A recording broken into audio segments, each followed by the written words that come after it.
Hi, my name's Rob Allen. I'll be your host of today's Voices in Vet. Our usual host, Taylor Leeson's currently away on holidays, so I'm stepping in to host. For people in the first aid training industry, Andy Paynes probably doesn't need much of an introduction, but here goes. Andy is the Director of the National Institute of First Aid Trainers for over 12 years, the Director of Paradise First Aid for over 17 years, on the First Aid Industry Reference Committee from 2017 to 2023. Balance Training has known Andy for over 10 years and lucky to have him in our office here today as he agreed to appear on the Voices in Vet podcast. Welcome, Andy. Thank you very much for having me. Andy, with all that history in this space, what motivated you to get into first aid training and achieve all these accomplishments that you have over the years? So first aid basically has been my whole life. So I joined St John Ambulance in the UK when I was 8 years old as a cadet and worked through that cadet program and then into the adults and the voluntary side.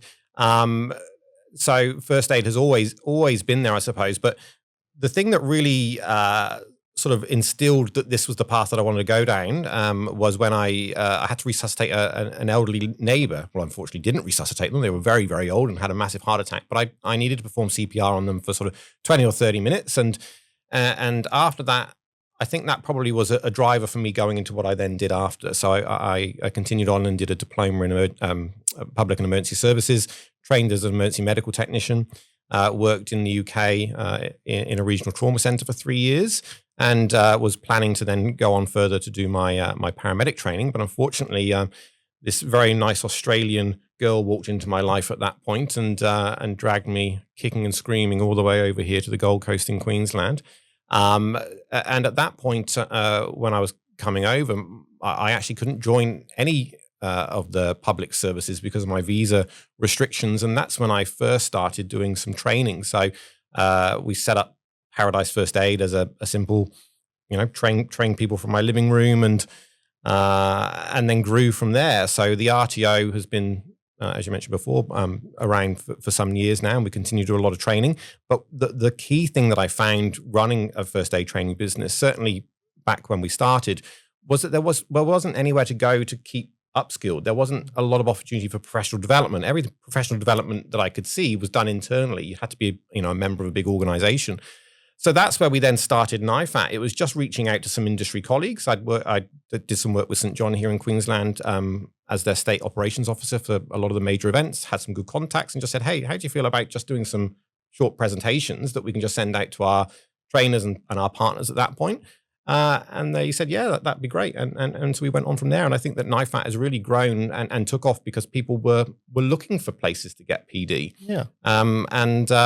Really, really pleased with the contacts that we've made in the industry and continue to make. And we love the involvement that we have with all the organizations, from whether you're, a solo operator running out of your living room or whether you're, a big organization. It's great to have that contact. It's really a good place for people to come and just be involved with each other in industry, get some good skills and knowledge. Yeah, so it really started from a place of collaboration on those early days. Yeah, NIFAT certainly did. It was certainly about just trying to make contacts, trying to get somewhere to go to get good information. I'm not quite sure back then what conferences were actually held. I can't remember there being many. So it was really difficult. And of course, we didn't have really e-learning or anything like that. So it was a good opportunity, I think, at that point for us to get some good PD. And then I really just thought, well, why aren't we offering this to everybody? Surely everybody needs this. Surely there's other companies that are in the same position as us where they want to do a really good job of training, but maybe they don't have access to presenters or to other industry experts. And it continues to be the foundation of what we do. It's all around professional development. It's about helping trainers upskill, keep up to date with industry changes. There is no standard for first aid trainers in Australia, really. We're governed by the RTO standards. There is a little bit of stuff in the unit competency, but in basic terms, if you want to teach first aid, you need a training and assessment qualification. You need to hold the unit of competency you want to teach, and then you can basically start training. There's stuff in there around professional development and industry currency, but that's not an enforceable thing. It's not like you need to have a qualification. So we know that in Australia, the standard of first aid trainers varies significantly from those that have clinical backgrounds, those that don't. And I'm not saying you need a clinical background. You certainly do not. But there's no level, there's no standard to go, okay, well, I know what a first aid trainer is able to do. And certainly what we have found is that even some of the fundamental things in first aid sometimes are not well known by trainers.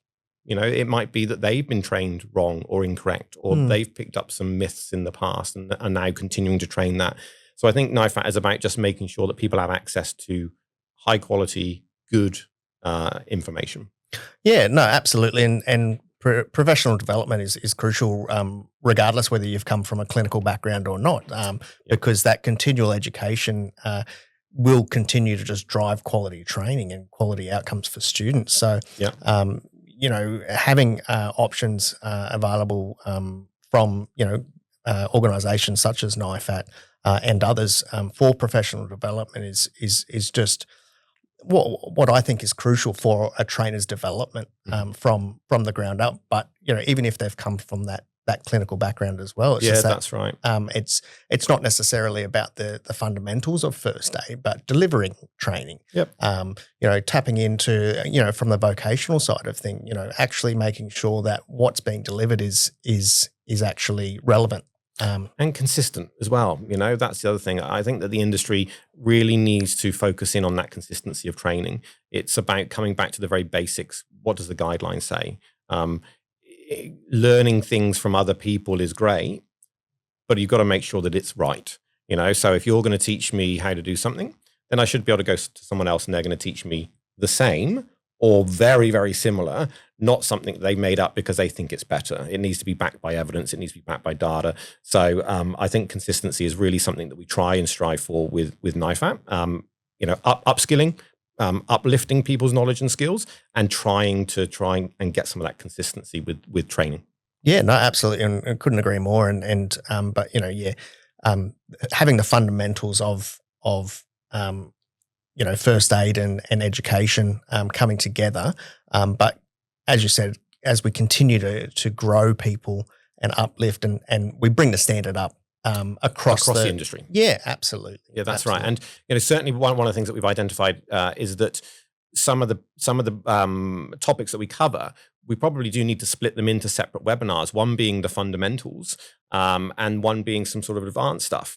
A webinar that I did the other day was a fundamentals webinar based on AEDs. It was literally the very basics, but it's surprising how many myths are out there around them. So we've got the fundamentals, but then you can go on and you can do a webinar. And Chris Patolo did a great one on defibrillation at a conference a few years ago, which goes into the really in-depth stuff about defibrillators. So there's that entry level, and then build me up a bit further type stuff as well. And really delving into I guess from an AED point of view, the scientific, really clinical aspects of it, really just brings the level of education from a trainer. So when they're actually, delivering their course, they can actually speak to what's actually occurring in that instance. Don't necessarily have to aim it at that higher level, but having that background knowledge and understanding and confidence in their own delivery really just brings up, the standard of their delivery. So. Yeah, absolutely. But what having more knowledge does sometimes is teaches you what not to teach. So, if you go and do the fundamental webinar and then you go and do the advanced one is great. It gives you more understanding of what's going on. So if you do get those curly questions, you can answer them. But what it should also do is go, oh, geez, I've got all this knowledge, which is great, but I don't need my students to have that. No, that's right. So as a trainer, it's about sometimes asking yourself, what do I not need to tell them? And you'll only know what not to tell them when you know it yourself. Yeah, that's right. And it's just finding that balance of that the education levels, what's fit for purpose for the students, doesn't meet the training package requirements. But as you said, more information sometimes is a bit more dangerous than not having enough information. For students, it certainly is. For students, it is. For trainers, you're always looking to upskill. But I find that sometimes, when I learn more, what it does is allow me to understand how much I should be giving to students. I want to make sure that I know as much as I can, because I think that's important. That's my industry. But it really does enforce sometimes that, geez, I've watched this webinar and I go, that's really fascinating. I really understand that. But do not say any of that in class. Yeah. Because it's too much. Yeah, and that's, like I said, it's the balance. So you're aiming too high sometimes, and it will literally go over the student's head. Yeah, they need to remember the basic stuff. So the good thing with NIFAT and the reason for establishing it was to upskill, to help with consistency, and I think we've done that. I think we've done a good job with what we've done so far, and there's some great stuff coming this year. And that's the most important part from a trainer's point of view is that continuous learning for their courses to be able to educate their students even better, especially those clinical aspects. So one of the key part of a first aid course, and especially comes down to a clinical aspect, and you touched on it earlier with your early days as a young boy doing CPR. What really I think is when it comes to CPR, the clinical aspects involved, and what should trainers be focusing on, when they're conducting their courses. So. I think we can probably broaden that question into a lot of the aspects of the first aid and the CPR courses that people run. And anybody that's actually attended any of the presentations that I've given will know that I'm very keen on ensuring that what we cover in class specifically are the skills and knowledge that will actually make a difference to patient outcomes. So CPR is obviously one of those. So people are so short of time that when they're actually coming to a session that you're delivering face-to-face, after doing e-learning or whatever it might be, that time really needs to focus on those key skills that will make a difference. So it's not about reteaching stuff or rehashing stuff they've done before. It's about building on that fundamental knowledge that they already have and getting down on the mannequins and practicing using the defib, going through scenarios. We really have to focus in on the things that make a difference. Because if we spend too much time over teaching things where, let's be honest, maybe a first aider isn't going to make a lot of difference to the patient's outcome, then it's a waste. We want to make sure that what we teach people is going to make a difference, because unfortunately people don't have time anymore. They don't have time to do a 2-day first aid course and learn the ins and outs of every single condition. And times have changed. We've got access to medical services and emergency services a lot quicker than we did 20, 30 years ago. Yeah, that's right. We want to make sure that the training that we're providing is actually saving lives. Yeah. And, the devices that we have, with technology just really speeds up that process. So I guess it really comes down to getting those practical elements and just building that muscle memory. So once an event occurs, that people have the confidence to get in there and make a difference. So. Yeah, absolutely. We really do need to hone in on those skills that will actually make a difference. It's so important because as trainers, sometimes we think that if we don't tell somebody something, that they don't know it. And if they've done it in pre-course learning, if they've been training for years, the likelihood is they do know it. And if you're going to spend time teaching something, it's got to have a purpose. If you're going to tell a story, it's got to enforce a learning outcome. It's got to enforce something that is actually going to stick with the person and make a difference when they have to actually apply these skills. We don't want to overteach. We don't want to overcomplicate. We want to keep it very basic and make sure that when it comes to the time that they need to, use CPR, give an EpiPen, whatever it might be, that they just remember the key fundamental steps they need to go through. Yeah, absolutely. I couldn't agree more.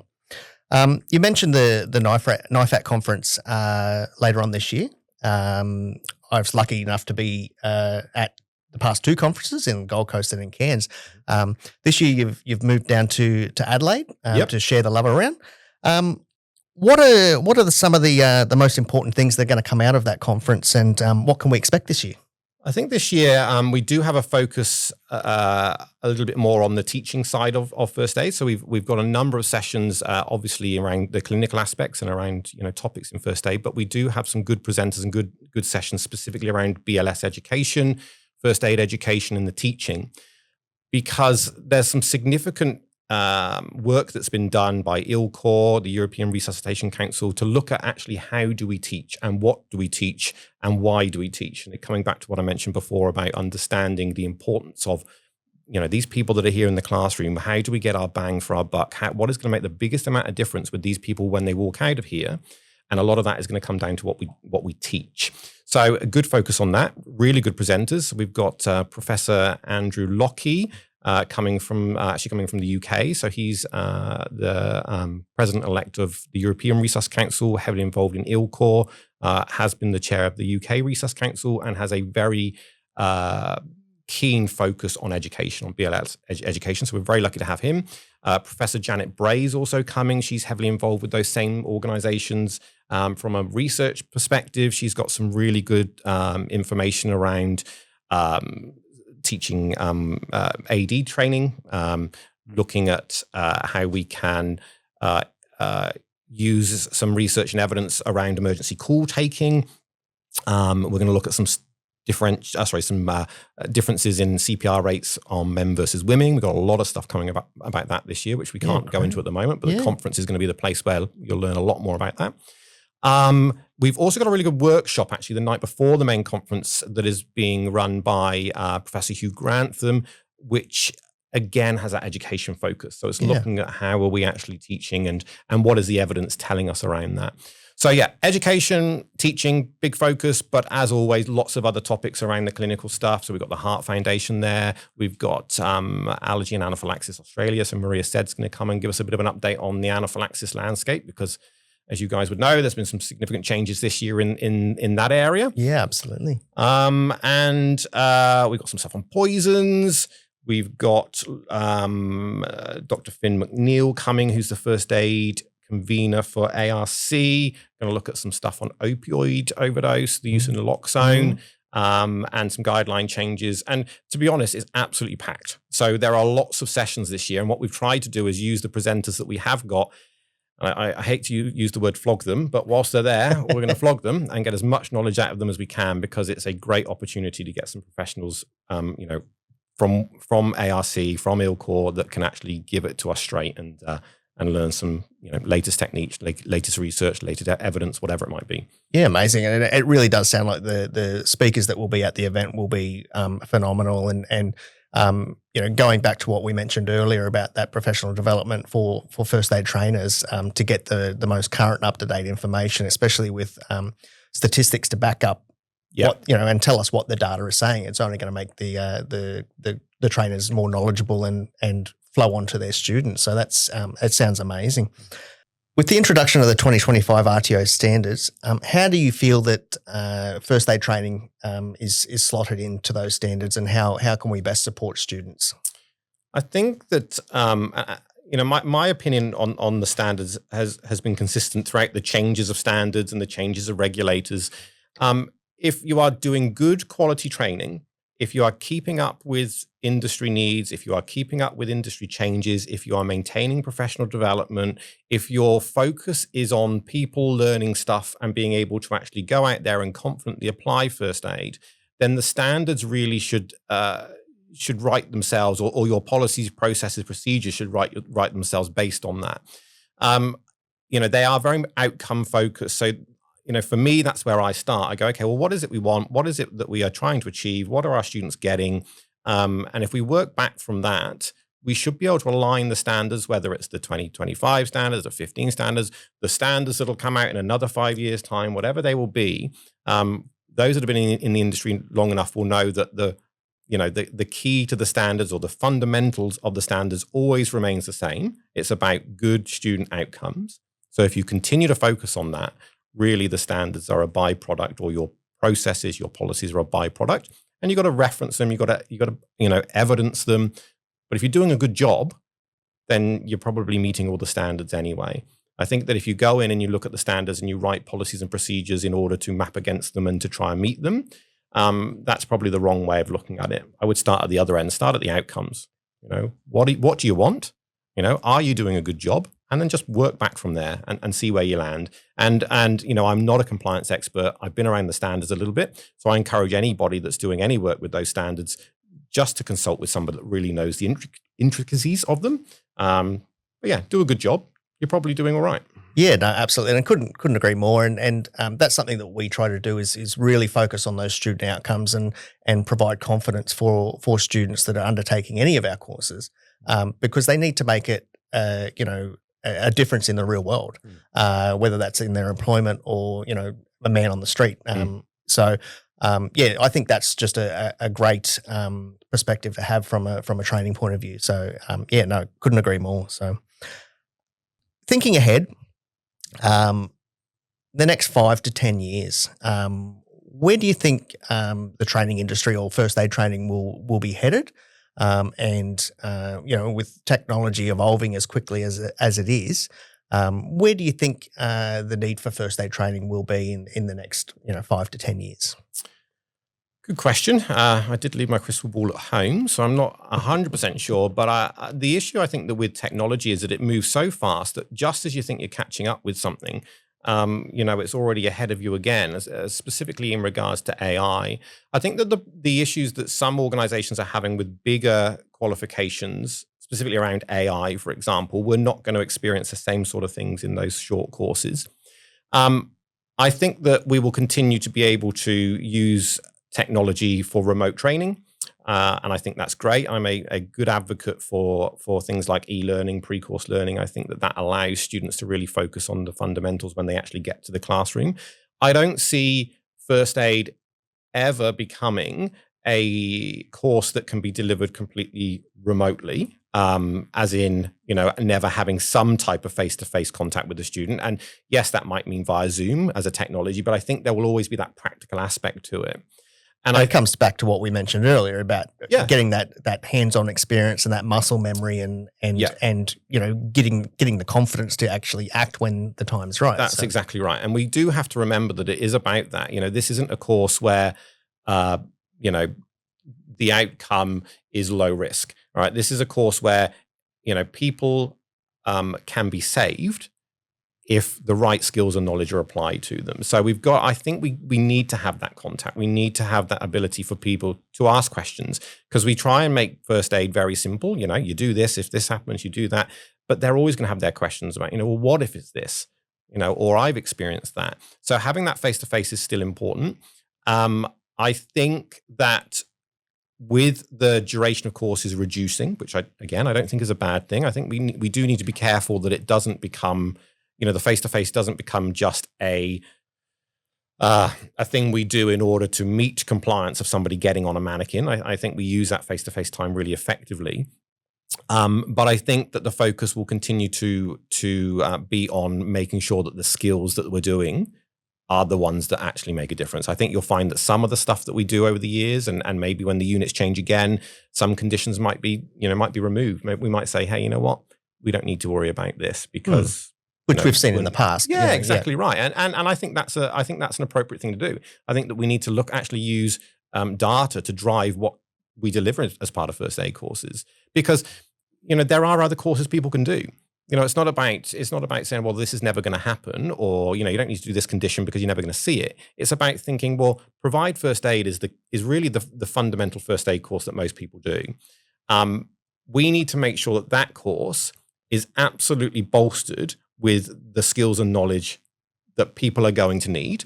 And if someone says, well, what if I'm in a remote area and I'm going to have this, that, and the other, you go, that's fine. There's a remote first aid course for that, or there's an advanced first aid course for that. I think that probably the unit, even the way it is at the moment, could be stripped back. I think that there is things in there that we could drop and go, you know what, let's put that in another course. I don't like to have everything put in one and go, okay, well, let's just make sure it's relevant to everybody. I think we just really need to focus on where those key areas are. And, that is driven by data. Yeah. So we need to be listening to the ARC. We need to be listening to ILCOR. We need to be listening to all those organizations. And when they say this is a problem, we go, okay, well, how can we address that within our training? And is it actually a problem? Because sometimes people will always have a very keen focus on whatever their interests are. But what we've got to look at is the broader picture. Are people, dying from this? If they are, what can we do about it? Are we having really bad outcomes from that? Okay, let's try and address that. I think that training will continue. I can't see any major changes. I can just see a focus probably on making sure that the time we spend with people is beneficial. Yeah, and making sure that the student's doing the most appropriate course for their industry and what their desired outcome is. So yeah, and I think sometimes that employers probably forget that. They know that they need to have first aid training, but maybe we need to guide them into what that first aid training looks like for them, because it might be that an advanced first aid course going to be better. Or it might be a remote first aid course. It might be, a provide basic emergency life support course that is customized with some extra content. I think industry is just into that sort of, oh, well, we need a first aid course. Go and do a double 011. Maybe there's some options for other courses potentially. Yeah, and I guess it comes down to because we do have the 011 course available, but it's contextualizing that to the industry and making sure that it's relevant to the industry's needs. So absolutely, and we should always look at customizing courses and using contextualization for them.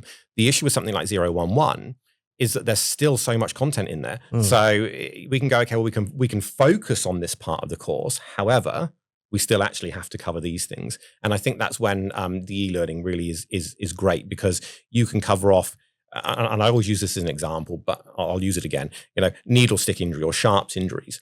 Do it in the e-learning. Please do not mention it again when they come to face-to-face, unless they're working in a collection center for pathology or something like that. Because, and in all honesty, if they're doing that, they're probably doing their own training in needle stick injury. We just want to make sure that we're spending time on what people are actually going to do, which is that contextualization, but still having to meet the unit requirements. But I do a presentation sometimes where I sort of give out all of the different conditions that are in the first aid unit, and say, if you're just separating them into these blocks and having the same amount of time, you're doing it wrong. You want to go, okay, well, this bunch of things here, you want to spend that much time on.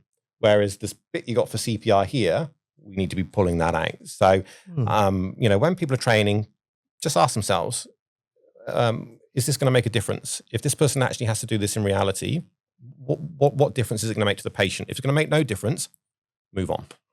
Yeah, it's a great concept, and it's really, I guess, insightful to getting different points of view from different course types as well. So that's, and anyone that comes to the conference, I always talk about cognitive overload. A lot of that stuff is now in the literature. Just remembering that just because you say it doesn't mean that somebody can remember it. So if we give people too much, then actually their learning outcomes are worse sometimes. Yeah, absolutely. I'm guilty of that myself. So, yep. So that all being said, what do you believe separates an average first aid trainer to an excellent first aid trainer? Mm-hmm. I'm going to come back and say professional development again. So professional development is a double-edged sword, because some people will say, well, I know this stuff. Okay, I know this stuff. I've been doing it for years, or maybe I work clinically. I know it. Professional development doesn't only lift people's skills and knowledge up. What it also does is confirm that the skills and knowledge that you have is right. So if you go to an event, if you go to a webinar, or you go to a conference or whatever it is, and you go, well, I actually didn't learn anything there, but you can say, okay, well, I do what they're saying, then it's just as valuable, because it's actually enforcing that you're doing something right. People that don't do PD because they think they know it all, I think, are a risk. I think that people that don't engage with professional development or do it simply because it's required for compliance are a risk. And I think that if you don't go externally for your PD, it's a risk, because if you do internal PD just within an organization, just within a small group, any sort of incorrect stuff or myths or any of that sort of stuff just breeds within an environment. So it's good to do internal PD, but then it's great to go and do a session with us at NIFAT, or whether it's the Allergy and Anaphylaxis Australia, or just get out there and do lots of different stuff. And if you get conflicting messages, then it's okay, well, where do I need to go to get the actual answer? Because that happens as well. Someone will say this, someone else will say something different. Well, then you've got to go to the truth, the source of truth, which in most cases is always going to be, some guideline somewhere that will tell you it. But I think that, good trainers are those that engage and do good professional development. It's a constant education. Yep. And I guess it's a mindset, or just a way of for an educator to ensure that they're listening to the experts and the data, as you mentioned before, and making sure they're up to date with the most current information, and attending events like NIFAT, and it's an amazing event. So for anyone that's on the fence about attending, it's something that you should go to, because the speakers and the content that's covered is phenomenal, and it's the latest information. Straight from the horse's mouth, most of it. No, exactly. And the speakers, I've lucky enough to see one or two of them before, and they're very engaging as well. So, getting that professional development, I think, is absolutely crucial. It's for trainers. It's just not getting into that mindset of, which is very easy to do, especially when you're teaching courses day in, day out, that, I know this, it's the same as last year. Whenever we hire new trainers, it does concern me when they say, well, I've been doing it for 20 years, because my next question will always be, okay, well, what have you done in the last year then? Okay, what have you done in regards to professional development? Because doing something forever, unfortunately, can in some situations not be a positive thing. No, absolutely. And you see that with trainers that have been in the game a long time, where they're recycling the same old war stories. That's right. Stories have got to have meaning. Stories for the sake of telling stories is a negative. It's got to be reinforcing a fact. It's got to be memorable. It's got to be something that is, also not so, so unbelievable. And that's the thing that comes up sometimes. And we often see this with trainers that actually don't have a lot of stories, is that they make something up. Please don't do that. It just is so obvious sometimes. It's better to do no stories than to just make stuff up. It's fine to tell a story that you know is true, but if you're making something up to try and enforce a fact or enforce some type of knowledge, you'll probably find it's doing the opposite. Yeah, no, absolutely. And I couldn't agree more. And we've seen that over the years, and we really encourage people to, as you said, stick to the facts and make it relevant, because we're talking about those student outcomes. And as you mentioned before, people do drift off in a long-winded, course or story or whatnot. So, and the facts get diluted. Well, that's the trouble. They remember this story, but they can't remember what it was they were supposed to do about the condition. Yeah. They remember the big, great story, but can't remember what end of the EpiPen needs to go on. No, you want to keep it very, very simple. And that's it. And it's I couldn't agree more. Like it's really those long-winded stories really just do, I guess, interrupt a first aid course and what we're really there to achieve. That's right.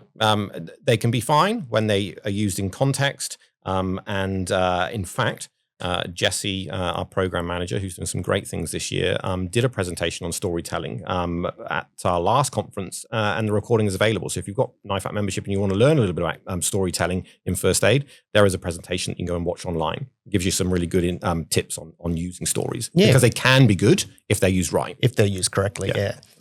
You mentioned your memberships. Did you want to go into a bit more about how a trainer or an organisation could actually become a member of NIFAT? Yeah, absolutely. So membership is simply a way of accessing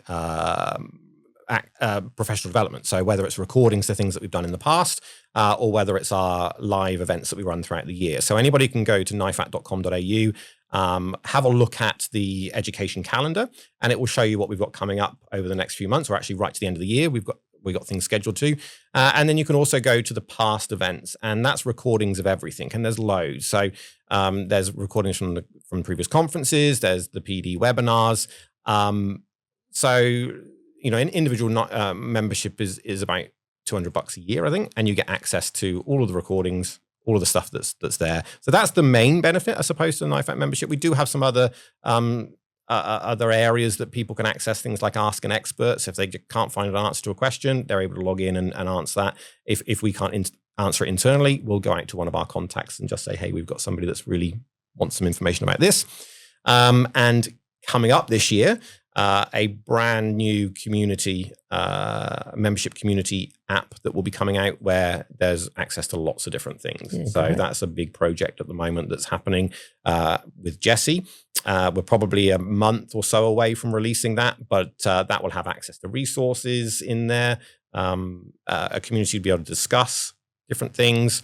So yeah, lots on the horizon for that.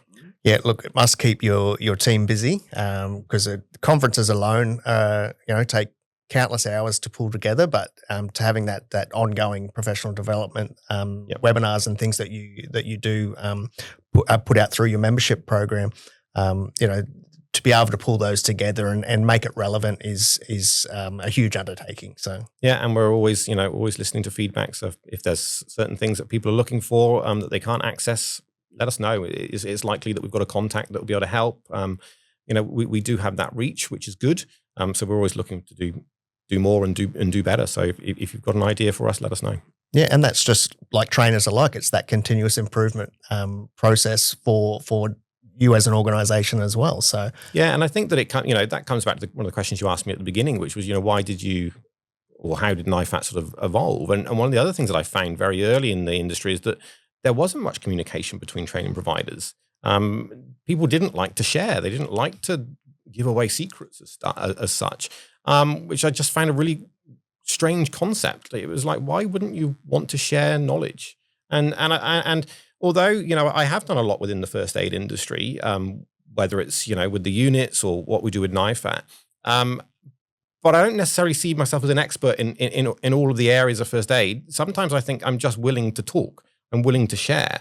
I'm willing to do an hour presentation on a topic. And I'm also willing to be, told that, I could do better or maybe do different. But I think that is key, is that people just need to have a talk about stuff and not be worried to actually get something wrong. Yeah, and working together, and that's one of the great things of the NIFAT conference as well, is that networking opportunity to actually, I guess, interact with as a trainer, with your peers, and see what other products are available, and industry bodies, and especially with the changes with anaphylaxis and and the like. So having those industry experts available to talk to one-on-one. To be able to get that extra additional information, but work together and share knowledge and share tips and tricks from their own experience. And it's a good opportunity for trainers to learn from each other.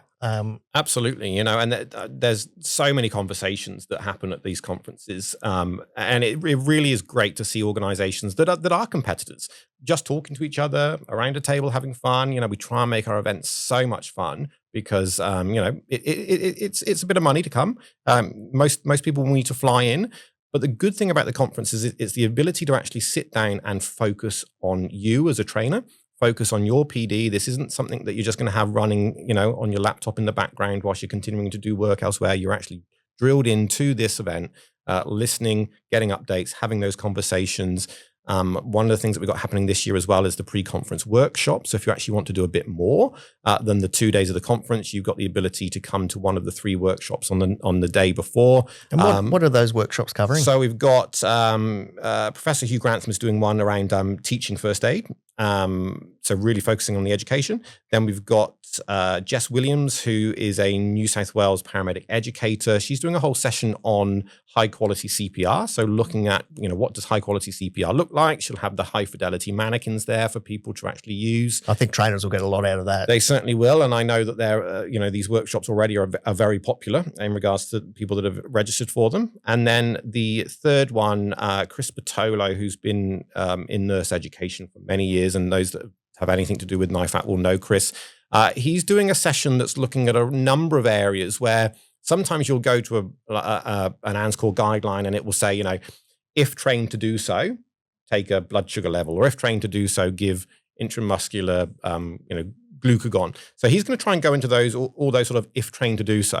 So if you want to know or learn how to take a blood sugar level, if you want to know how to give IM injections or intranasal naloxone or intranasal midazolam, even taking manual blood pressure, it's just all those little skills which are sort of a little bit beyond first aid, but we do see them mentioned in guidelines. That's what he's going to do. So another hands-on workshop there. And those workshops are actually being run twice on that day before. So I think one starts at sort of 1 o'clock in the afternoon, goes for a few hours, and then it will start again, I think, around sort of 4 or 5 o'clock in the afternoon. So depending on what flights people are getting in, they do have the option to book into. You've got a choice basically. You can book into 2 of those workshops. Even though we've got a choice of 3, you book into 2. One in the afternoon, one in the early evening, and then do the 2 days of conference. So it really is making sure that your spend to come to the conference, you're getting the most out of it. A lot of good content. And then obviously for most people, they'd be silly not to stay on in Adelaide and go and visit the great wineries they've got in that region as well. Well, that's what I plan to do. Exactly right. Those sessions sound really informative, and trainers should book into that if they are arriving early. And just talking of booking, how do trainers or organisations that might be interested in attending NIFAT, where do they book? So just go to the website. So you can either go to nifat.com.au or conference.nifat.com.au. And there's different registration options there. So we've got standard registration, which is the 2 days. So that's the 27th and 28th of August in Adelaide. Or you can buy the premium registration with the main benefit of then having access to the workshops the night before. So that's the 26th or the afternoon. So yeah, either 3 days or 2 days, basically. There are some other inclusions. So just go to the website and look for the tickets. And then if you're interested in the membership, make sure you go to the membership first, because if you're a member, you get discounted tickets, obviously, to the conference. So yeah, just go to nifat.com.au, go to the membership area. And yeah, very simple. $199 a year gets you access to the recordings we've done in the past and the stuff that we've got coming up. Yeah, amazing. And like I said before, if anyone's on the fence about it and really wants to dive deep into the professional development for their student or for their training and the on-flow to their students, definitely book into the conference, because it's great, across the board, and all the things that we've discussed, are just are great for trainers to just embrace and have a good time. It's generally a fun time, and I know that there's usually a nighttime event as well. Certainly is. And I have seen quite a few people out on the dance floor. So I'm assuming that's. Yep. Well, I think the girls in the office had finalised the musician or band, I think, the other day. So yeah, we're certainly looking forward to the evening function as well. Yeah. No, I remember rightly. There was a lot of fun and games and prizes and giveaways as well. So yeah, it's not all serious business. There's a lot of fun there as well. No, a lot of fun. I think that's really important. There's a lot of content, but we want to make it enjoyable. We want people to actually, and a lot of people do come because they know it's such a great event. It's not simply, data. It's useful stuff, networking, having a good time in the evening. And for most people that are small businesses, making a trip an opportunity to have some time away and go and visit the sites of Adelaide. So yeah, really looking forward to it. Love to see you down there. If you haven't experienced the conference before, certainly look at coming down. And even if you're not at a point where you think, yep, you want to engage with any of the professional development stuff that we do, at least sign up to the newsletter, because you'll get those updates coming through on any changes on industry or events that maybe you might want to sign up to in the future. Yeah, look, we're certainly looking forward to attending, and some of the content that does come out from NIFAT is great for all trainers. So we're really looking forward to it. It's my first time in Adelaide, so I'm looking forward to seeing the sites. So excellent, we'll see you down there. So, all right, well, that's about all we have time for today on Voices in Vet. We'd like to thank Andy Paynes for joining us today, and we'll see you at the next one.